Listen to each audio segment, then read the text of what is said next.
Olá, tudo bem? Estamos agora iniciando um tema impressionante da Palavra de Deus. Hoje é o último da série sobre a verdade. E o tema de hoje, minha decisão pela verdade. Você já se sentiu perdido, tentando encontrar uma saída, uma solução? A Bíblia é clara, não há muitos caminhos que levam ao céu. Há apenas um caminho e uma verdade para a vida eterna. Há um provérbio antigo que diz: saber e não fazer é o mesmo que não saber. E então, qual é a sua decisão depois de saber qual é a verdade? Colocar seus novos conhecimentos em prática ou continuar a agir como se não soubesse de nada?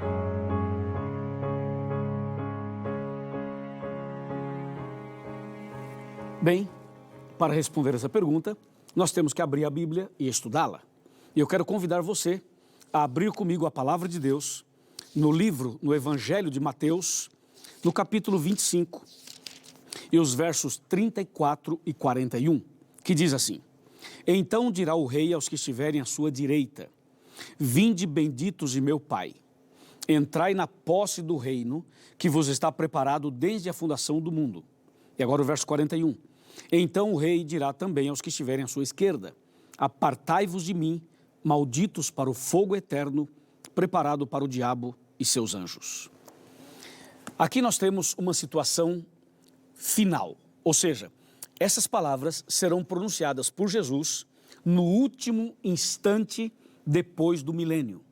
Porque depois do milênio, Jesus terá diante dele toda a humanidade. As pessoas salvas estarão dentro da cidade santa e as pessoas perdidas estarão do lado de fora da cidade santa. Então Jesus vai se levantar e vai dar a sentença final para os dois grupos, utilizando estas palavras que aparecem aqui em Mateus capítulo 25. Por isso, esse é um assunto importante. Você percebeu que nesse caso existem duas possibilidades: ou céu ou inferno, ou salvação ou perdição, ou direita ou esquerda. A pergunta é: o que fazer para estar do lado direito de Jesus? Ou seja, para ser salvo, para estar salvo naquele dia. Essa é a pergunta. E para responder essa pergunta, nós vamos ler na Bíblia um texto que nos leva a esse entendimento. Só que antes de ler o texto que nos leva ao entendimento, eu quero chamar a sua atenção para Gênesis capítulo 3, versículo 9. Gênesis 3:9 é um texto muito importante para esse tema. Está preparado? Vamos ler. E chamou o Senhor Deus ao homem e lhe perguntou: onde estás? Veja que aqui Deus faz uma pergunta. Essa pergunta de Deus, onde estás, revela exatamente Deus procurando o seu filho, Deus procurando o homem. Na verdade, a Bíblia fala de um pai que perdeu um filho e que começa agora uma busca em favor da salvação daquele filho. É o que está aqui em Gênesis 3, verso 9. Deus começa a procurar o homem e pergunta: onde estás? Gênesis 3, 9. Mas quando você vai para Apocalipse 3, 20, Deus fala assim: eis que estou à porta e bato. Se alguém ouvir a minha voz e abrir a porta, entrarei em sua casa e cearei com ele e ele comigo. Ou seja, desde o Gênesis até o Apocalipse, Deus continua batendo, chamando, procurando, buscando o seu filho. Porque o pecado afastou o ser humano de Deus, afastou o filho do pai. Então o pai começou essa busca e Deus está buscando o ser humano durante todos esses anos. Algumas pessoas ele já encontrou, outras ainda não. Outros filhos estão fugindo de Deus, mas Deus vai continuar essa busca para tentar salvar a maior parte possível, o maior número possível de pessoas. Por isso que desde o Gênesis até o Apocalipse, você vê um Deus em ação, um Deus em movimento, um pai que faz tudo, um pai que morre, um pai que ressuscita, um pai que intercede, um pai que abraça, um pai que perdoa, um pai que beija, um pai que faz uma festa quando o filho volta. Esse é o nosso pai, esse é o nosso Deus. Essa é a mensagem que Deus apresenta para chamar cada um de nós de volta para os braços do nosso Pai Celestial. O texto que eu havia dito, que eu gostaria de ler para você, é o que está aqui no livro de Lucas, no capítulo 9, e nos versículos, a partir dos 57 até os 62. Esse texto é muito importante, por isso eu faço questão de ler e faço questão de comentar com você. Por favor, preste atenção. Lucas 9, 57. Indo eles caminho fora, alguém lhe disse, seguir-te-ei para onde quer que fores. Mas Jesus respondeu, as raposas têm os seus covis e as aves do céu ninhos, mas o Filho do Homem não tem onde reclinar a cabeça. Veja agora a situação número 2. A outro disse Jesus, segue-me. Ele, porém, respondeu, permite-me ir primeiro sepultar o meu pai. Mas Jesus insistiu, deixa os mortos sepultar os seus próprios mortos. Tu, porém, vai, prega o reino de Deus. Agora, o terceiro caso. A outro lhe disse, seguir-te-ei, Senhor, mas deixa-me primeiro despedir-me dos que de casa. Mas Jesus lhe replicou, ninguém que tendo posto a mão no arado, olha para trás, é apto para o reino de Deus. 3 histórias, presta atenção, 3 histórias. Na primeira história, uma pessoa se oferece para seguir Jesus.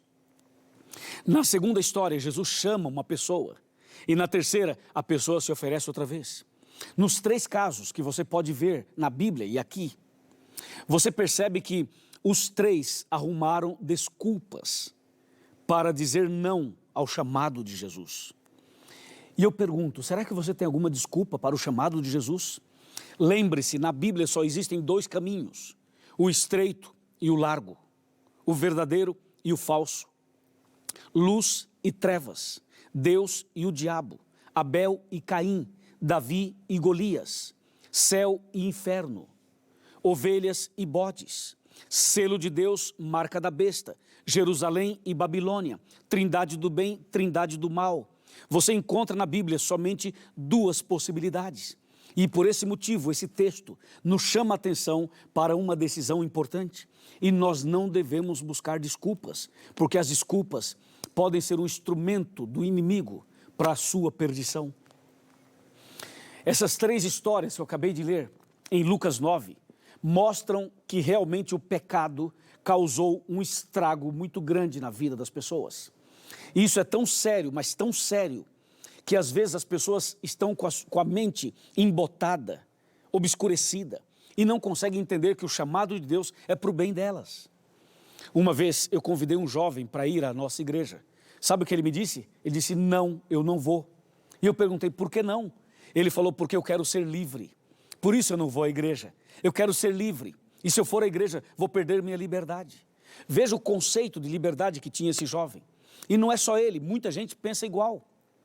As pessoas acham que liberdade é fumar, beber, jogar, usar drogas, se prostituir, sair cada fim de semana com uma pessoa diferente. As pessoas acham que isso é liberdade, mas eu quero dizer para você que isso não é liberdade. Isso é escravidão, isso é libertinagem, isso é loucura, isso é suicídio, isso é assassinato. Amigo, a palavra de Deus menciona 3 histórias. A primeira pessoa falou, Senhor, eu te seguirei. Jesus falou assim, maravilha, venha, siga-me. Só que tem uma coisa.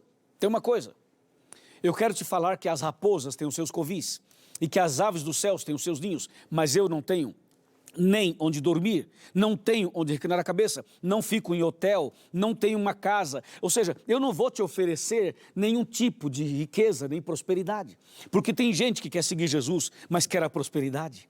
Tem gente que diz assim, não, eu vou para a igreja, eu quero ser adventista, eu quero ir para a igreja. Mas essa pessoa muitas vezes está pensando em prosperidade financeira, está pensando em prosperidade material, e quando percebe que não recebe o que ele estava pensando, sabe o que a pessoa faz? Desiste da fé, desiste da igreja, ou pula para uma outra igreja onde prometem a prosperidade. Jesus está falando, você quer me seguir? Ok, seja bem-vindo, mas eu não lhe prometo prosperidade material, eu não lhe prometo carro novo, nem mais dinheiro no banco, nem casa na praia, nem viagem para cá, nem viagem para lá. Eu prometo a você a vida eterna. E você precisa me seguir por amor e não por interesse, entendeu? Por amor e não por interesse. Na segunda história, Jesus chama a pessoa, e a pessoa fala assim, Senhor, eu até gostaria de te seguir, eu até aceito o chamado, mas sabe, eu preciso primeiro sepultar o meu pai está doente, eu preciso cuidar dele, quando ele morrer, aí eu te sigo. Veja, E o terceiro falou, Senhor, eu quero te seguir, mas eu só quero me despedir da minha família. Eu tenho que viajar para esse estado, para outro país, para me despedir da minha família. Meu amigo, presta atenção, o chamado de Deus é agora. O chamado de Deus é para você, é hoje, não é para amanhã.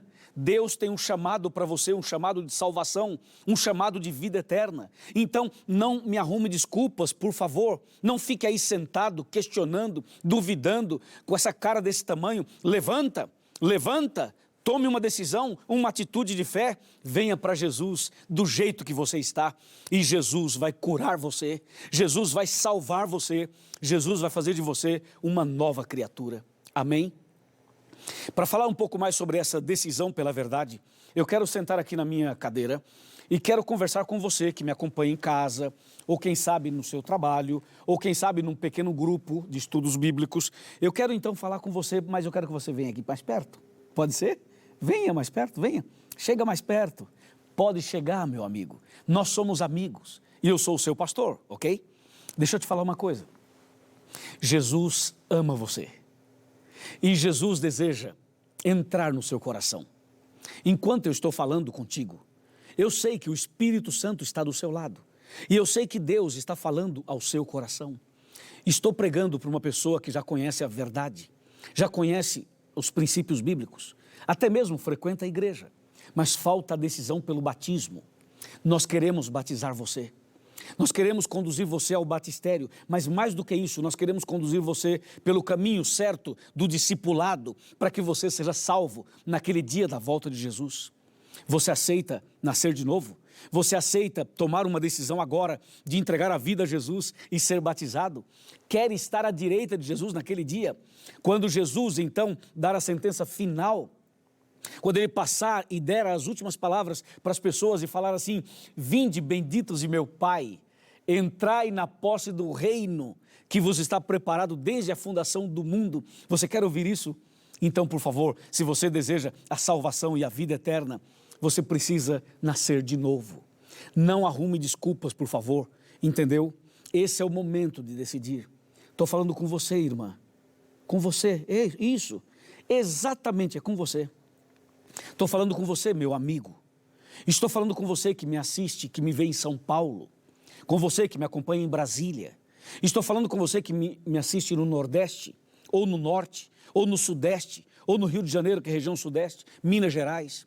Estou falando com você do Sul, de Santa Catarina, do Paraná, do Rio Grande do Sul. Estou falando com você do Centro-Oeste, Brasília, Goiás, Cuiabá, Mato Grosso do Sul. Estou falando com você, meu amigo, que me acompanha nesse país ou em outro país. Jesus está chamando você. É agora o momento, é hoje o momento, é aqui a decisão. Eu quero batizar você. Eu quero batizar você. Quando eu estiver na sua cidade, me procure, eu quero batizar você. Os meus amigos pastores adventistas também querem batizar você. Procure o pastor adventista, procure a igreja. Nós vamos ajudar você a começar uma vida nova. Eu pergunto, essa é a sua decisão pela verdade? Sim, eu creio que sim. Então vamos fazer o seguinte, vamos fazer assim? Eu vou me ajoelhar, eu vou fazer uma oração de joelhos. E eu quero pedir para você se ajoelhar também. Você que deseja ser batizado, ou você que já é batizado, eu quero convidar todos para se colocarem de joelhos. E nós vamos orar de joelhos. Eu quero entregar sua vida nas mãos de Deus. Pode ser? Então vamos lá. Eu vou me ajoelhar aqui, ó. Já estou aqui de joelhos. E você já está de joelhos também? Então, por favor, chega mais perto um pouquinho. Mais perto da televisão, mais perto do computador, mais perto do telão. Pode vir pertinho. Vamos dar as mãos. Vamos dar as mãos. Segura na mão de quem está do seu lado. Isso. Segura aí. Agora sim, nós vamos orar. E Deus vai abençoar a sua decisão. E hoje você vai começar uma vida nova. Depois da oração, não esqueça, procure a Igreja Adventista do Sétimo Dia. E chegando lá, diga que você tomou a decisão. Você será muito bem recebido. Oremos. Senhor nosso Deus, obrigado por essa série maravilhosa sobre a verdade. E obrigado sobre o tema de hoje. Decidimos estar do lado direito de Jesus naquele dia. E essa pessoa que se ajoelhou comigo, deseja nascer de novo, ser batizada, ser batizado, eu entrego essa pessoa nas tuas mãos. Que essa decisão seja selada, abençoada pelo Espírito Santo. E que naquele grande dia da vida eterna, estejamos todos juntos para louvar e bendizer o teu nome. Mais uma vez, te agradecemos, te louvamos por estas lindas decisões. Em nome de Jesus. Amém.